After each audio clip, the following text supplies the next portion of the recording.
É difícil acreditar. Houve um tempo em que todo mundo andava de carro, sem cinto de segurança, era normal. Todo mundo fumava no restaurante, no hospital, dentro do escritório, do avião, era normal. Hoje está provado que a forma como nos alimentamos causa danos imensos à saúde. Será que no futuro vamos nos envergonhar dessa nossa ingestão de alimentos ultraprocessados? Esse termo, alimentos ultraprocessados, tem uma ligação profunda com o meu convidado. Segundo o jornal Washington Post, uma das 50 figuras mais influentes do mundo, médico epidemiologista da Faculdade de Saúde Pública da USP, ele colabora na mudança de hábitos alimentares. Seja bem-vindo ao Provoca, professor Carlos Augusto Monteiro. Obrigado, Marcelo. É um prazer estar aqui com você. Sou fã do seu programa, já te falei isso. Obrigado. Muito contente de estar aqui. Bem-vindo.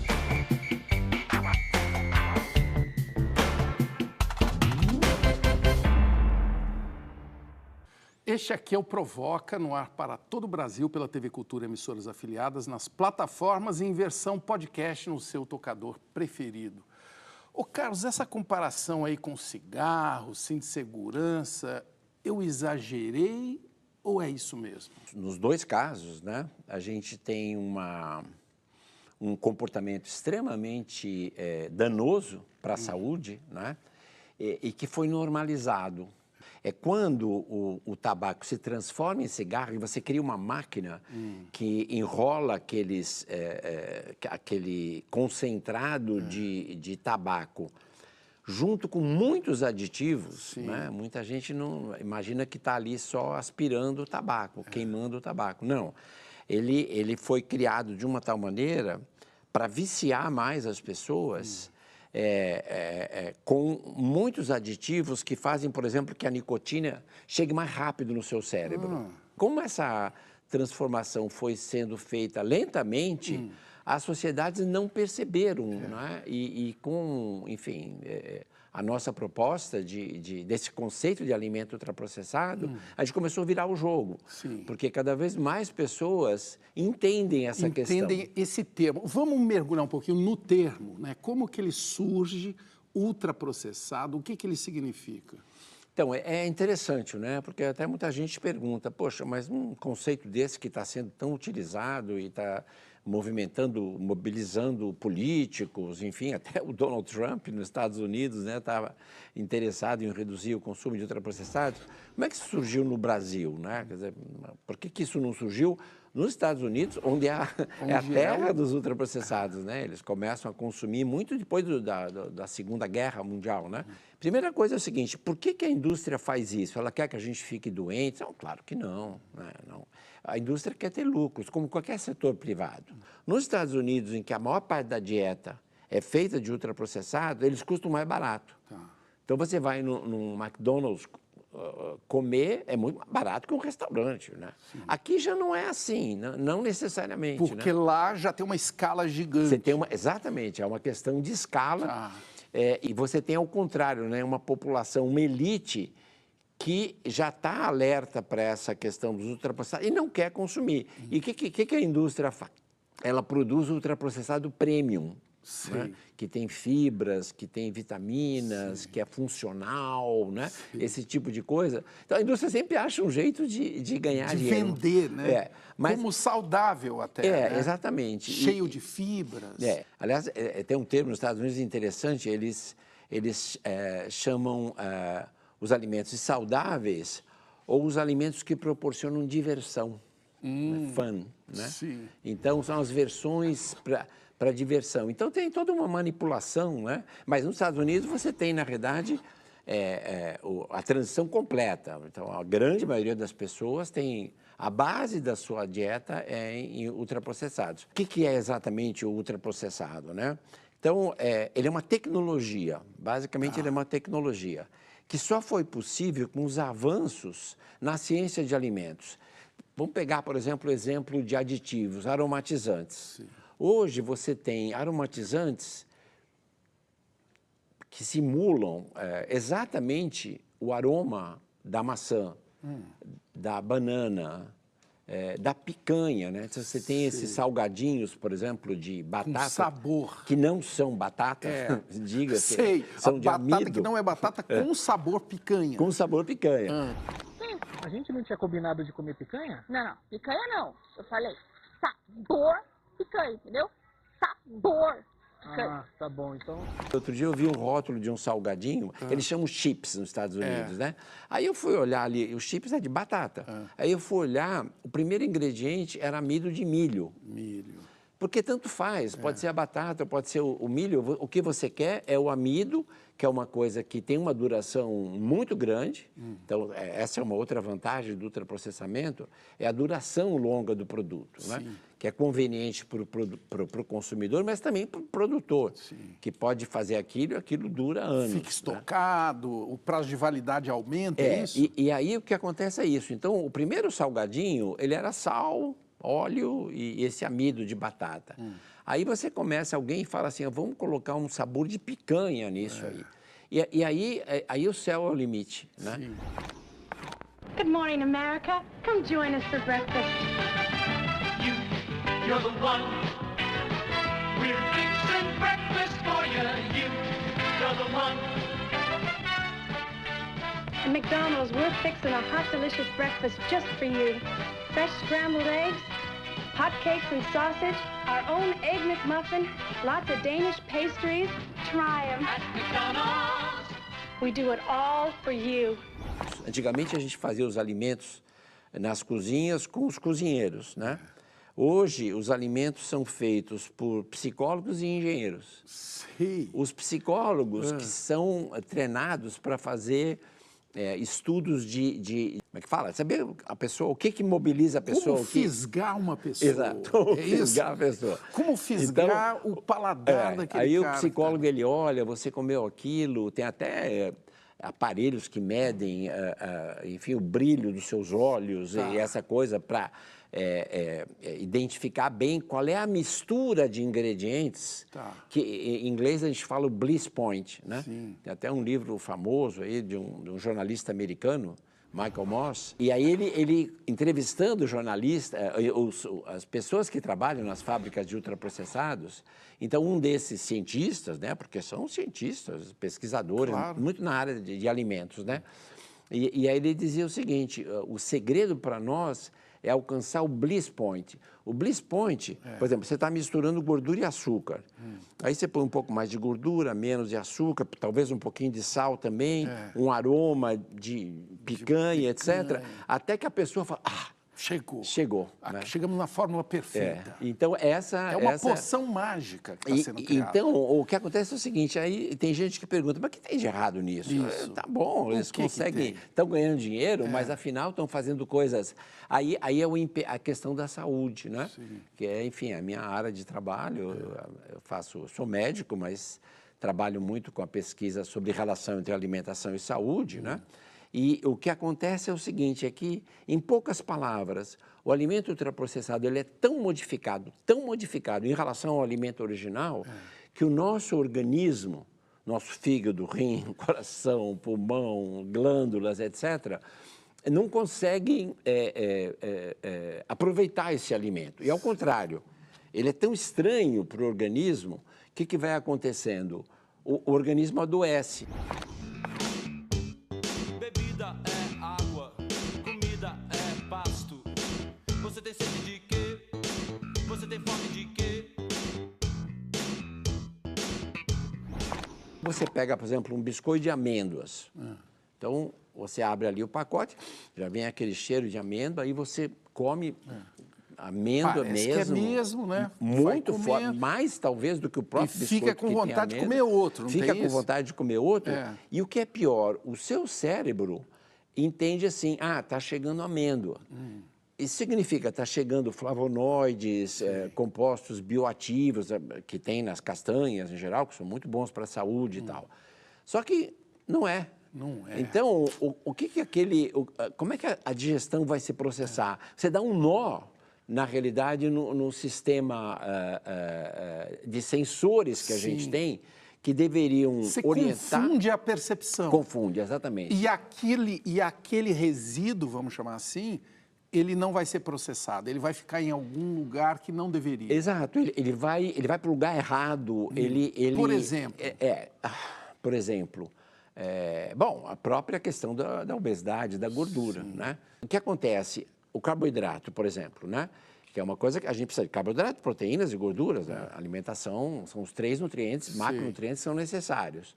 O carboidrato, se ele está num alimento normal, vamos dizer, na comida de verdade, no feijão, por exemplo, na batata, ele vai ser digerido e lentamente ele vai entrando no nosso organismo, né? O intestino absorve, isso vai para o nosso sangue e aí o sangue vai distribuindo isso para os órgãos, né? E esse processo todo, quando é com ultraprocessado, ele é tão rápido que você dá um pico de glicose, né? Sei. Que é muita coisa. E aí o que acontece? O pâncreas, que produz insulina, que a gente não pode ter glicemia nem muito alta nem muito baixa, né? Então tem que estar ali. Tem que estar num equilíbrio. No equilíbrio. Aí ele manda um pico de insulina, porque ele fala, tem muita glicose aí, tem que tirar isso. O que a insulina faz? Ela leva a glicose para dentro da célula e vai levar à produção de gordura, quando é a célula adiposa. Então, e aí o que acontece? Ela vai para dentro da célula e a glicemia baixa muito. E aí você fica com muita fome. E aí você precisa aí consumir você quer mais, né? Então, assim, não é que a indústria faz o produto para as pessoas ficarem doentes, evidentemente que não. Ela faz para ganhar mais dinheiro, só isso. Doce é gostoso pra gente comer, mas há um limite a obedecer. Um elefante só sabe comer, mais gordo assim ninguém quer ser. Eu não gosto nem de ver lumpa, dumpa, dada. Se comer muito vai engordar, bem melhor você vai viver, se na mesa nunca se exceder. Muita gente mandou pergunta para você, deixa eu dar voz aqui para eles. Ellen Ferreira, suco de uva reconstituído é ultraprocessado? Ah, com certeza, porque você, vamos lá, pegar a uva, é o alimento, tá certo? O que você faz? Você pega a fruta, você desidrata, você congela às vezes, e aí você reconstitui ela com água. E nesse processo, você tem perda de vários componentes. Claro que não é o pior ultraprocessado no suco de uva reconstituído, né? Pior é o suco de uva, que aquele não tem uva nenhuma, né? Então, o ultraprocessado tem isso, você tem... várias gradações. Só que, então, algumas pessoas que falam, não, mas tem ultraprocessado do bem, né? Porque agora a indústria mudou muito a narrativa dela. No começo ela falava, não tem evidência, isso aí não... E aí ela foi tendo que mudar a narrativa, porque a evidência hoje as evidências estão escancaradas. Acachapante, né? Então, hoje, a principal narrativa, o discurso da indústria é assim, não, isso aqui não é bom mesmo, ultraprocessado. Mas, olha, esses aqui são bons, e a gente sabe fazer esses aqui. E a solução é isso, é vocês pedirem para a gente fazer esse ultraprocessado do bem. Ora, o que acontece? Dentro de cada categoria... o ultraprocessado é sempre pior do que o não ultraprocessado. Sim. Então, entre você ter um suco reconstituído de laranja e você chupar uma laranja, o que é melhor? É a laranja. Segundo lugar, um suco de laranja normal. E o terceiro é aquele reconstituído. Claro. Então, você tem uma gradação. Então, não é que o suco reconstituído de laranja é tão ruim que nem um refrigerante. Claro que não, porque ele ainda tem algumas propriedades, alguns nutrientes. Mas ele é sempre pior do que o outro. Carol Braga, o pão de forma integral é uma palavra que já vendeu muito, hein? É um ultraprocessado? Faz mal? Outra vez é essa assim, o pão. Você tem gradação. Você tem aquele pão de forma branco, né, que realmente é péssimo do ponto de vista... Tem 10, 15 ingredientes, enfim... aquele que você põe na boca, parece que ele cresce. Exato. Né? E dura, você põe na geladeira, ele dura. Nem os micróbios estão interessados. Porque, exatamente. E esse é o ponto que você falou. Quando você tem um alimento integral mesmo, a gente é bom para a nossa saúde, mas também é bom para a saúde do micróbio. Sim.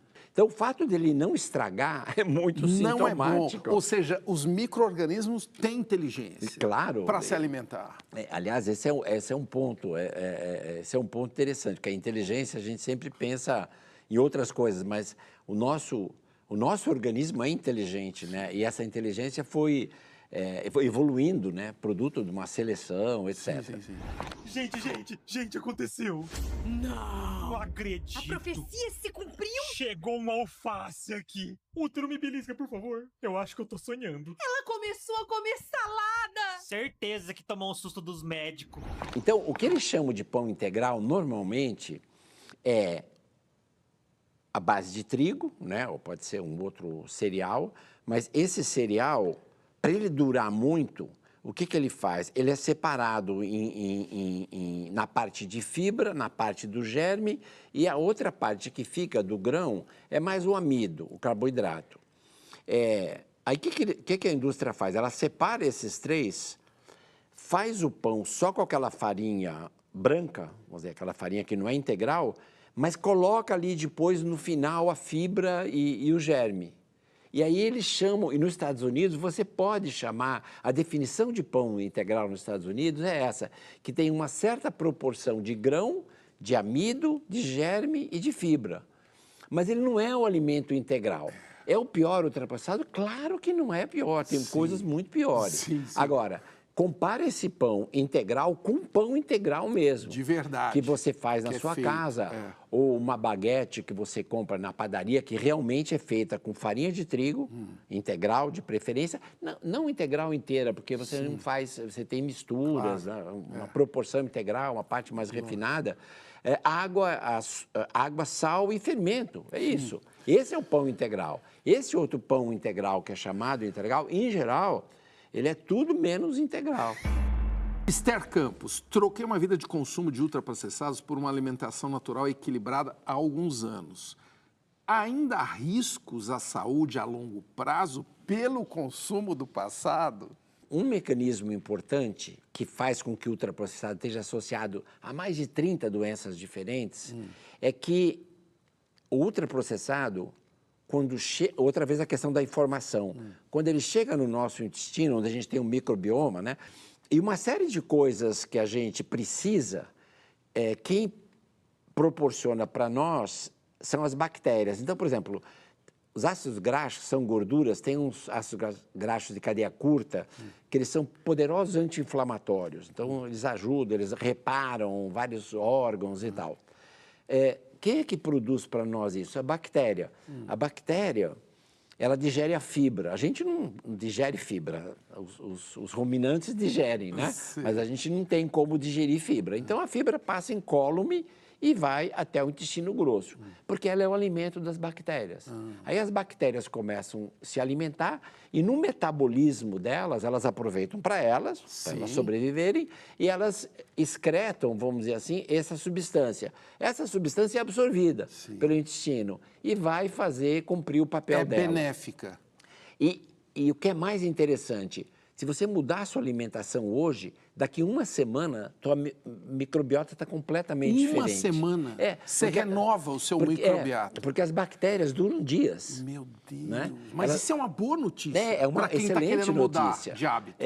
Não é? Então, respondendo essa pergunta, alguns efeitos, infelizmente, eles talvez subsistam, né? Sobretudo se durante muito tempo a pessoa... É como o tabaco. Se a pessoa fumou muito tempo, mas... Mesmo no caso do tabaco, a pessoa, em qualquer idade que ela parar de fumar, ela vai ter uma vida melhor. Desintoxicar. Ela vai ter, poucos. não vai ser o normal, como se não tivesse. Mesma coisa em relação ao ultraprocessado. Que muito bom, hein?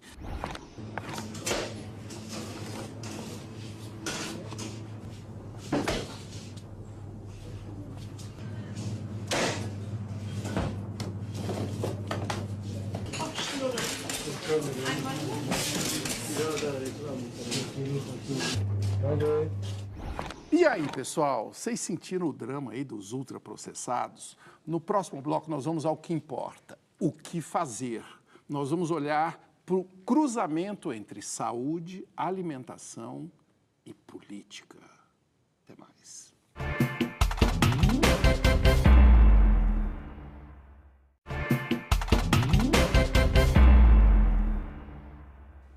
Olha a fofoca.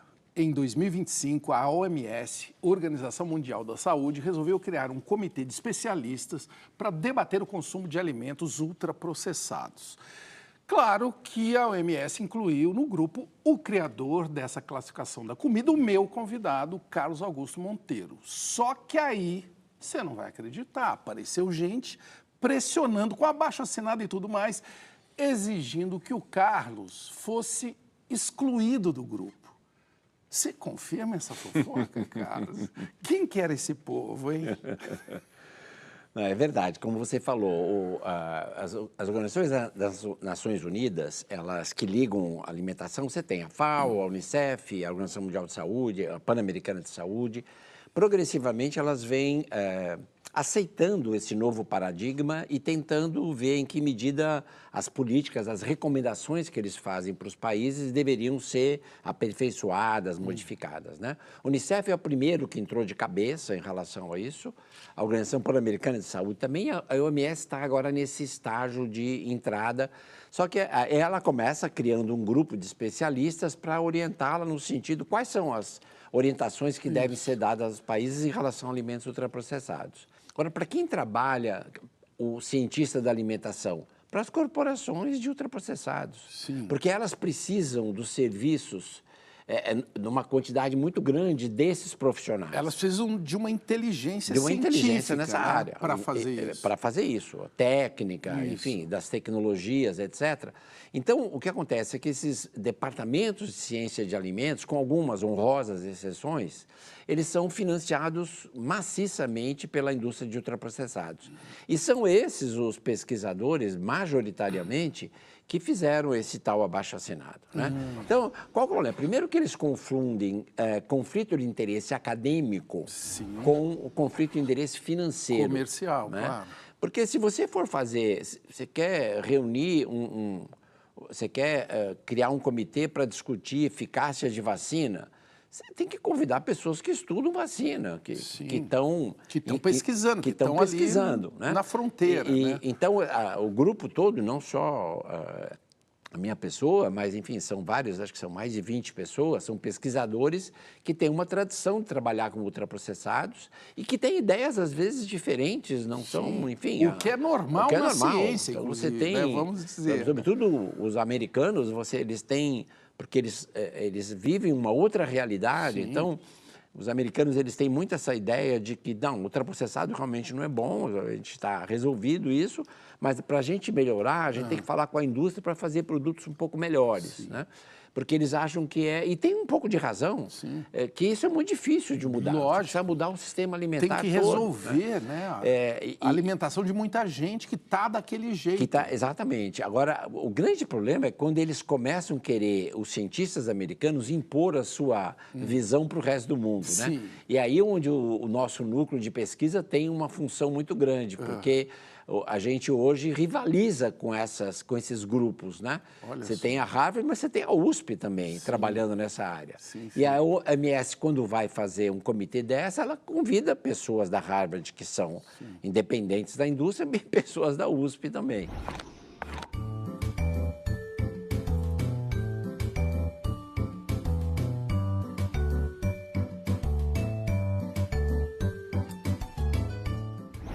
Deixa eu falar para eles que vocês criaram o Guia Alimentar para a população brasileira, que está disponível gratuitamente em 2014. Este guia é para a população brasileira ou ele já influenciou outras populações? Em 2009, nós tivemos essa primeira ideia, né, de propor um paradigma novo para a relação alimentação e saúde. Aí começamos a fazer pesquisas aqui no Brasil sobre isso. E aí, logo no começo, acho que foi em 2012, a diretora da área de nutrição, que é a professora Patrícia Jaime, que é do meu departamento, que era, na época, diretora da nutrição, era o governo da Dilma, né? Acho que era da Dilma, ela me telefona e fala o seguinte: Carlos, nós queremos fazer uma revisão do Guia Alimentar para a População Brasileira, que era de 2013, 2006, talvez, a versão anterior, está na hora de fazer uma revisão, né? O nosso grupo aí, porque ela era do nosso grupo, mas já estava lá em Brasília, por que a gente não aproveita essas ideias, esse novo paradigma e tentamos transformar isso em recomendações para as pessoas? Foi um desafio enorme, porque uma coisa é a ciência que relaciona padrão de alimentação com doença. Outra coisa é o que eu falo para as pessoas se alimentarem. Para o dia a dia. Né? É uma translação, é um passo muito importante. A gente resolveu aceitar o desafio, embora sabendo que a alimentação, uma das finalidades é manter você em saúde, fazer as crianças crescerem, a gente não adoecer muito, viver até sem doenças, etc. Né? Mas a alimentação tem muitas outras funções. Né? A alimentação faz parte da cultura. Né? Como no Brasil nós temos essa tradição de comer em conjunto, de celebrar.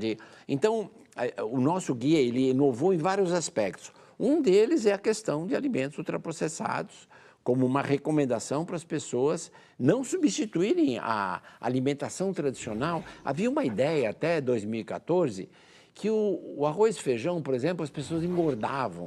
Comia arroz e feijão. Se falava mal do arroz e feijão. Eu preciso comer um filezinho magro de frango, de peito de frango com uma salada de alface e sem azeite, sem agora? sal. O arroz e feijão voltou a ser e a gente criou...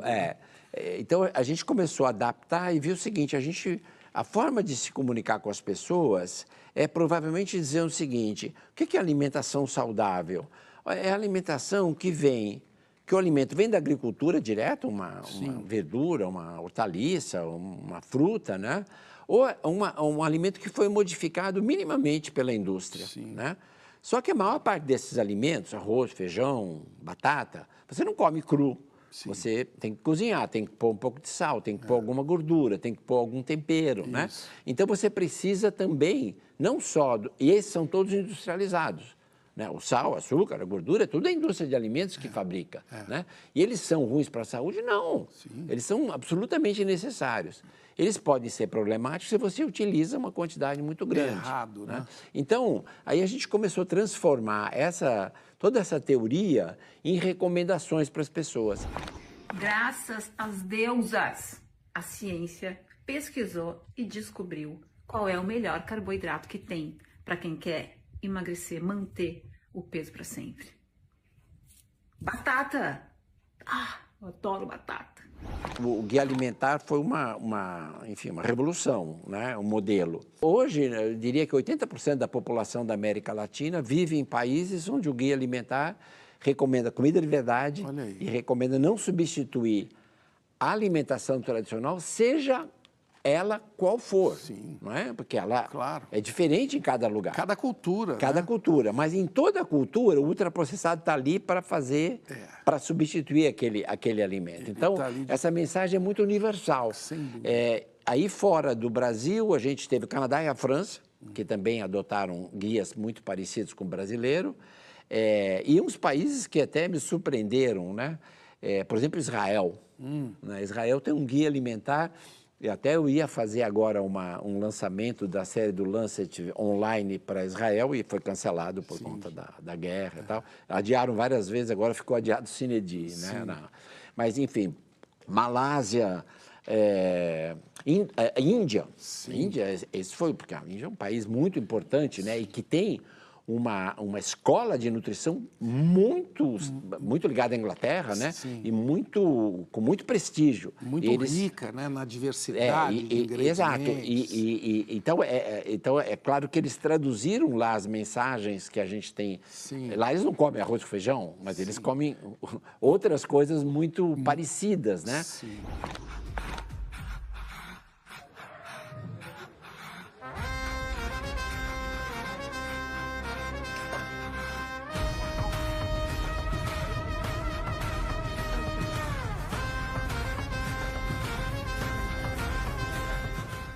Você falou, por que a indústria de ultraprocessado não gosta das nossas teorias, né?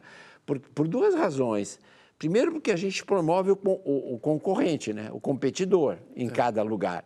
Porque o que eles vinham fazendo antes era assim, olha, alimentação tem que ser uma coisa moderna, tem que ser uma coisa... rápida. Esse negócio de arroz, feijão... Facilitar a vida além das de dar pessoas. muito trabalho, isso aí não tem nenhuma ciência por trás disso. Isso aqui, veja, essa fórmula aqui tem todos os minerais, todas as vitaminas, etc. Aí a gente vai lá e fala o contrário. Não, o antigo que é o bom. Você tem que preservar. Isso é uma pseudociência, essa coisa do nutricionismo. Quanto que uma luta dessa, que começa às vezes com poucas pessoas, vale a pena. Eu estou lembrando aqui do Jamie Oliver na Inglaterra, né, que é um chefe que ficou conhecido porque conseguiu, ao que me parece, implantar uma política alimentar, pelo menos nas escolas. Como é que você vê? Então, olha, a gente está muito melhor que a Inglaterra na coisa das escolas, né? É verdade, o Jamie Oliver, ele foi, inclusive, para as escolas cozinhar, porque a situação da Inglaterra e dos Estados Unidos, assim, eles estão tão separados da questão de cozinhar para eles, é uma coisa que... o comer é uma coisa equivalente a abastecer um automóvel num posto de gasolina. É um transtorno. É um transtorno, tem que fazer rápido, tem que custar pouco. Eu acho isso horroroso. E isso é terrível, porque quando você perde isso, é muito difícil. É cultural, né? É cultural. Uma forma de reverter é trabalhar nas escolas, na população de crianças que está ainda...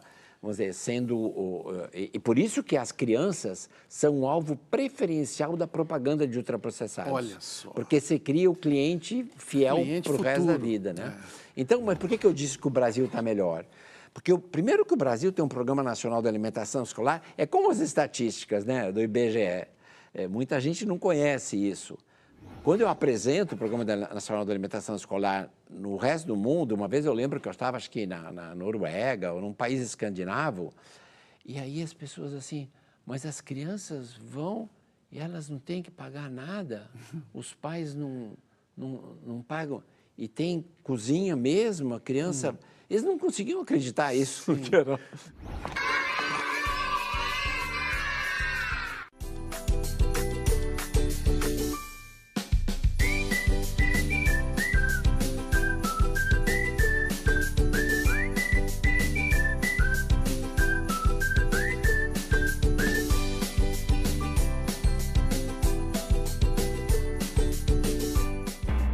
Pergunta para você, Kelly Miranda, por que ainda não inserimos uma disciplina teórico-prática obrigatória nas escolas sobre alimentação de verdade que ensine a plantar e cozinhar?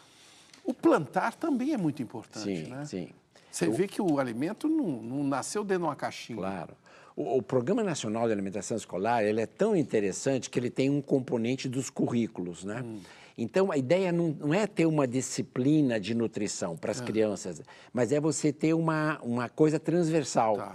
É você ter o professor de geografia falando da agricultura. Ou matemática, de matemática, falando das proporções, etc. Então, claro que tudo isso... Essa é uma questão complicada. A política social, você precisa investir, precisa ter recurso e você precisa ter um pouco de paciência também, porque você não muda as coisas. Então, é preciso que os professores, né, de primeiro grau, de segundo grau, eles comprem a ideia. Então, por isso que a gente treinou muitas pessoas, muitos professores. O Ministério da Saúde faz um trabalho muito bacana disso, porque o guia foi um documento de orientação. Aí o que você tem são oficinas nos estados para treinar os profissionais de saúde e também os professores, né? Então, a maneira mais correta é essa, mas tem escolas que... tem hortas, por exemplo, comunitárias que as crianças aprendem de onde vem o alimento, etc., como é que se planta. Então, isso é muito importante. Agora, é muito importante também ter a nutrição dentro dos cursos de medicina. Porque, assim... E hoje, quer dizer, antes não existiam. Nessa área, a gente fez muito pouco progresso, mas sabe quem está fazendo progresso nessa área? Os Estados Unidos. Olha só. As faculdades americanas e as melhores, Stanford, por exemplo, tem uma disciplina que é de medicina culinária. Que isso, então, a ideia é assim, que o médico... porque antes tinha assim, o médico vê lá que a pessoa está com pressão alta, fala com a nutricionista lá que ela vai te dar lá. Aí a nutricionista fazia um cardápiozinho, remédio, né? Ó, isso aqui e tal.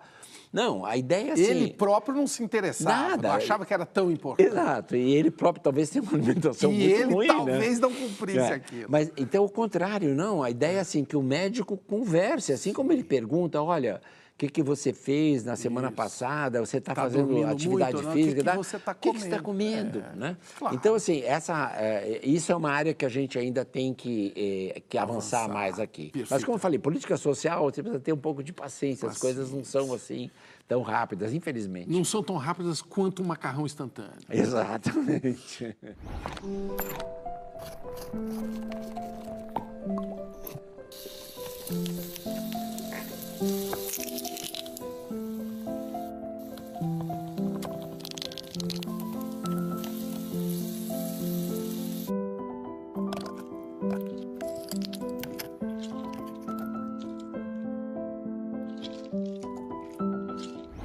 Pessoal, olha aqui, na última página da minha conversa, eu quero falar menos do cientista e mais do Carlos. Será que ele pratica o que ele fala? Será que ele come direitinho desde criança? Nós vamos saber. Até logo.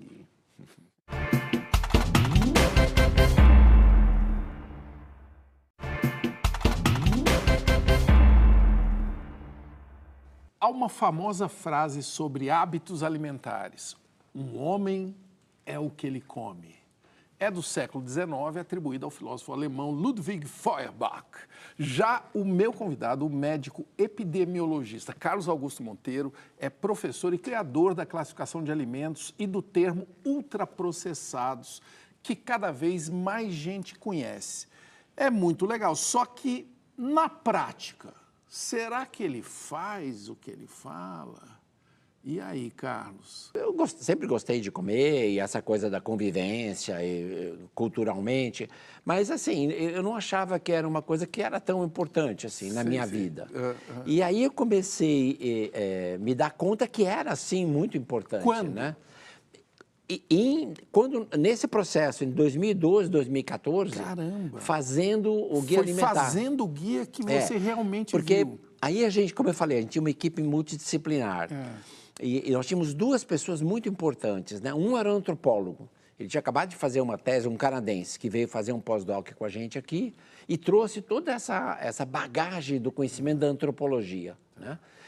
E o outro era um jornalista, uma pessoa da área de comunicação, né? Mas formado em inglês, formado na Oxford em História. Tá. Então, a gente juntou essa coisa da antropologia com a história e tal, e aí a gente tem um capítulo no livro, que é o terceiro, no guia, que é o terceiro capítulo, que não é o que comer, é como comer, né? E aí é onde a gente fala da questão do significado do comer, das refeições, da preparação, da importância da culinária, que não é um desperdício de tempo para você preparar os seus alimentos, mas é uma maneira que você... Não é uma coisa que você tem que evitar e comer rápido, né? Porque evitar... Então, isso é muito interessante, porque nos Estados Unidos, toda a lógica... assim, o americano, ele é um consumidor perfeito. Ele se dedica, Ele né? se dedica a estragar àquilo, a vida né? dele, às então, vezes. quer dizer, como você, quando come comida de verdade, você não mobiliza insumos e produtos de grandes corporações, é o contrário, é do agricultor, daquela empresa pequena, etc., do comerciante, né? Então, não interessa. O que interessa é você consumir aquilo que as corporações produzem.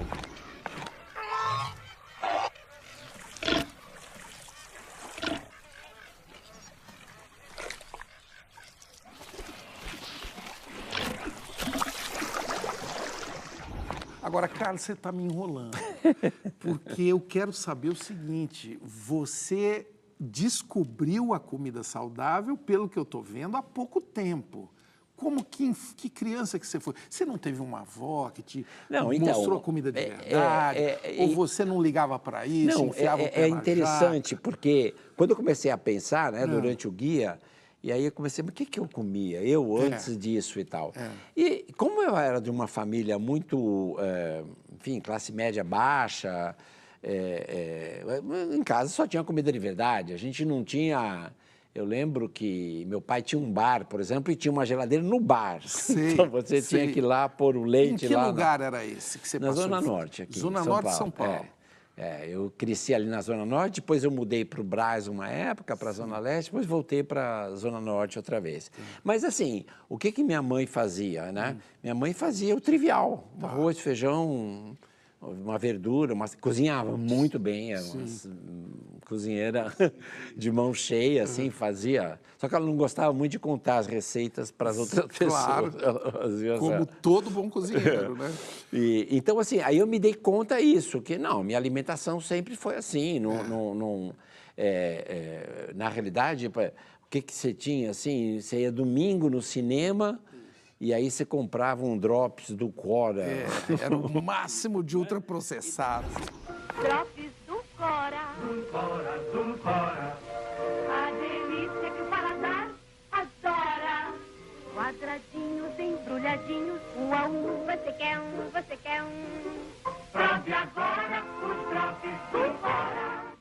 Era uma coisa episódica, alguma coisa que no dia a dia você tinha café da manhã, almoço, jantar, essa coisa de snack que inventaram. Snack. Como snack? Aqueles Quer dizer, pacotinhos. Na verdade, com sabor a gente tomava de café da manhã, almoçava e jantava. Não tinha esse negócio que não, às 10 da manhã tem que parar para comer um snack, etc. Então eu me dei conta o seguinte, que eu, felizmente, tive a minha infância, adolescência, muito comendo uma comida saudável. Mas eu não tinha consciência de que aquilo era uma comida saudável. Você não sabia que era aquele, né? Que depois você iria defender mais tarde. E a própria questão a própria questão cultural, né? Que é uma coisa... Você começa a lembrar, puxa, os momentos mais interessantes que eu lembro eram eu trabalhava como office boy na cidade, né? E trabalhava, sempre trabalhei, comecei a trabalhar com 13 anos, né? Sim. E eu conhecia o centro da cidade de São Paulo ali, eu conhecia tudo, porque eu entregava coisas nos lugares, etc. Depois trabalhei no escritório de advocacia, depois numa loja de camisa e tal. E aí eram vários meninos ali da Zona Norte que trabalhavam na cidade. E a gente tinha que almoçar, né? E não tinha quilo, essas coisas naquela época, né? Sim. Então, a gente tinha que achar algum lugar barato, né? Porque se ganhava pouco, mas a gente ia variando ali os locais, né? O PF, né? O tipo do PF. Eu lembro que tinha um restaurante ali na Rua Aurora, né? Aquele pedaço de São Paulo. A Zona Boêmia, né? E aí eu lembro que tinha um restaurante que chamava Dom. E só tinha massa. Tinha espaguete, 2, 3 tipos de molho e tal. E aí, como é que era? Tinha um balcão com os bancos, e aí era muito barato, estava sempre cheio. Então, uma pessoa ficava ali, pedia um prato, e alguém ficava atrás dela. Às vezes, um segundo atrás, esperando. E aí, olhando por cima para ver, né? Mas era uma delícia aquilo, era uma coisa maravilhosa. Provavelmente era uma comida feita no mesmo dia. Não, ali, com né? certeza, né? Naquela época ainda você tinha... A indústria de ultraprocessados começa a entrar muito no Brasil a partir do ano 2000, né? Então, é uma coisa relativamente recente, e isso é importante, porque a gente ainda tem na nossa memória, né? Eu não tenho lembrança do meu pai me levando no McDonald's, não existe essa, né? Então, a gente ainda tem mais chance. Esse é um ponto muito importante. É muito mais fácil você deter esse processo de troca da comida de verdade pelo ultraprocessado do que esperar essa transição se completar e tentar voltar atrás, né? Na hora do almoço a minha fome é de leão. Abro a marmita e o que vejo? Feijão. Chega o fim do mês com toda aquela euforia. Todos ganham bem, eu aquela micharia. Sou boy. Eu sou boy. Você cozinha? Com certeza. Qual é seu prato? E isso foi uma mudança grande. Isso foi uma mudança grande, porque antes de 2012, fazia alguma coisa na praia, fazia um peixe lá na brasa, etc., mas não cozinhava, não dava via. Uma enrolada. Lavava a louça, fazia outra coisa, etc. Depois da história do Guia Alimentar, eu descobri essa coisa desse... O prazer de cozinhar. O prazer de cozinhar. É demais, e tem uma coisa que é muito interessante, porque Hoje, nas sociedades modernas, eu acho que as pessoas... Uma coisa que as pessoas sentem muita falta é de criatividade, é de fazer algumas coisas, é de protagonismo. Sim. De você fazer alguma coisa que só você fez. É. Exato. E não você ser um consumidor passivo, Isso. né? Como na rede social, etc. Isso, né? isso. E a cozinha talvez seja uma das possibilidades mais democráticas. Porque qualquer pessoa pode tentar fazer alguma coisa, né? Se virar. E você precisa comer todo dia. Então, você tem uma possibilidade... E aí isso eu descobri realmente, foi depois do guia, né? Como é interessante essa coisa de você descobrir que aquele tempero vai bem. Aquele jeito, aquele momento de jogar e aí o tomate. E aí você convida os teus amigos, né? Isso. Mas o que você faz, então? Por exemplo, agora eu fiz aniversário recentemente, né?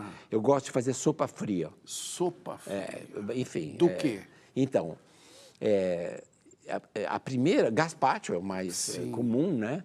Mas eu descobri, quando eu estive na Espanha, eu descobri uma coisa chamada arro blanco, que é um gazpacho de amêndoa. Como você que é bate a amêndoa no liquidificador com pão, azeite, põe umas uvinhas e tal. Nesse meu aniversário eu fiz uma sopa fria de manga. Com gengibre. Que é isso? E aí foi super interessante, porque eu comi num restaurante, aí eu perguntei pro cara, como é que faz isso? É manga e gengibre, né? E aí eu fui para casa, e aí você põe um pouco mais de gengibre, experimenta, aí chega no ponto, né? No bliss. No bliss caseiro, natural. né? No bliss do bem, né? Aí chegam os teus amigos, e aí você fala, olha, fiz uma surpresa aqui, etc. Então é muito gostoso. Arrasou, isso, hein, cara? E isso é... Sopa fria. Claro que eu só falei dos momentos mais especiais. Tem o tradicional macarrão com molho de tomate, que é muito rápido, né? Porque tem essa questão que é importante. Do dia a dia. A indústria criou a ideia...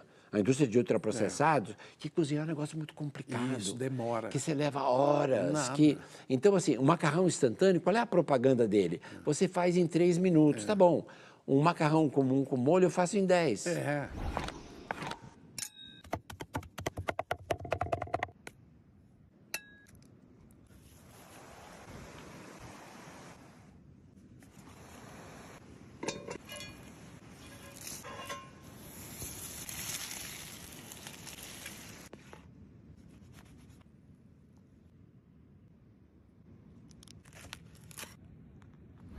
Ô, Carlos, e como que você alimenta a sua mente?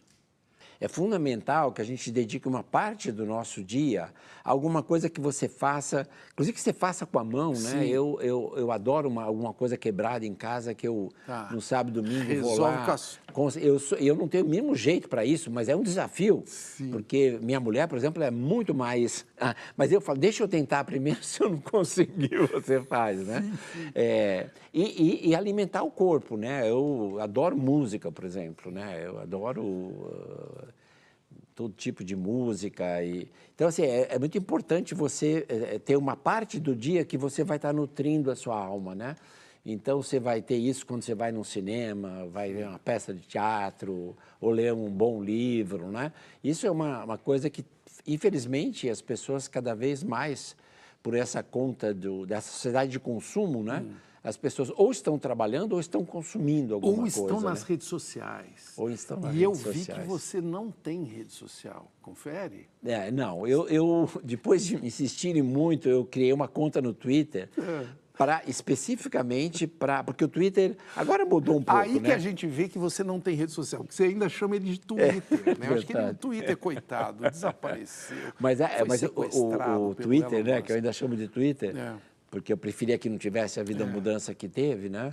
Ele é uma forma muito rápida da nossa rede. É boa mesmo. A gente tem uma rede de centenas de pesquisadores que trabalham com ultraprocessados, e quando alguém tem um trabalho novo, põe lá na rede, tem tal coisa, e comenta, etc. Mas é a única, é a única. Eu tenho uma conta no LinkedIn, mas que, na realidade... a nossa jornalista que ajuda a falar, o que eu ponho no Twitter, você põe no LinkedIn também. Né? Agora, olha aqui. O que você comeu hoje de manhã? Em casa eu que faço o café da manhã. Olha aí. Minha mulher faz mais almoço, o jantar a gente faz juntos. Então, o que eu gosto muito de manhã é fruta e com uma coalhada que eu faço. Você que faz. E que é simplíssimo de fazer, né? Eu Então. comprei um negócio que você mistura um copo de coalhada boa, né? Com leite E vai integral. mantendo. E aí você vai, né? Você vai fazendo, aquilo mantém uns 40 graus ali, você deixa um dia e meio, mais ou menos. Também eu fui acertando o tempo que precisa, e aí fica maravilhosa, né? E a minha mulher faz uma granola também, que ela aprendeu com a Rita Lobo, né? A receita da Rita. E, então é isso que a gente faz de manhã, um queijo branco, né?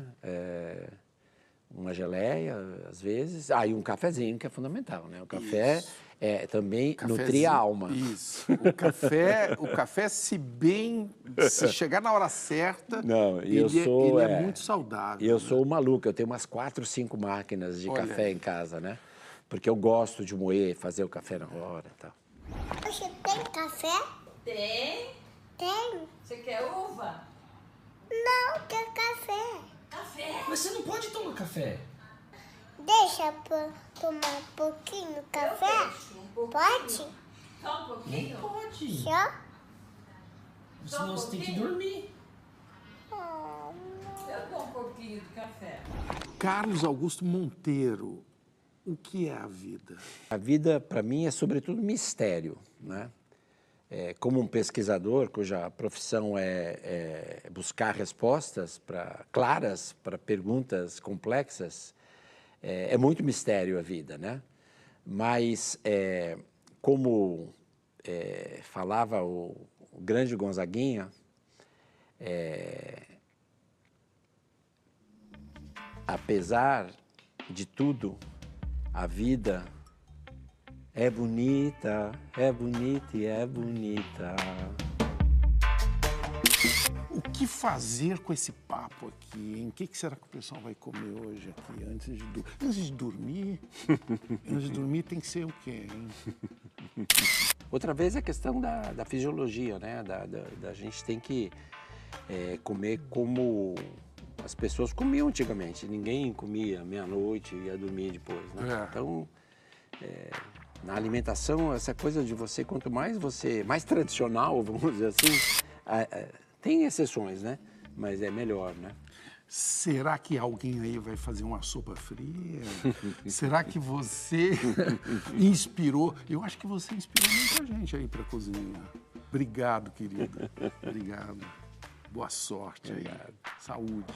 Obrigado.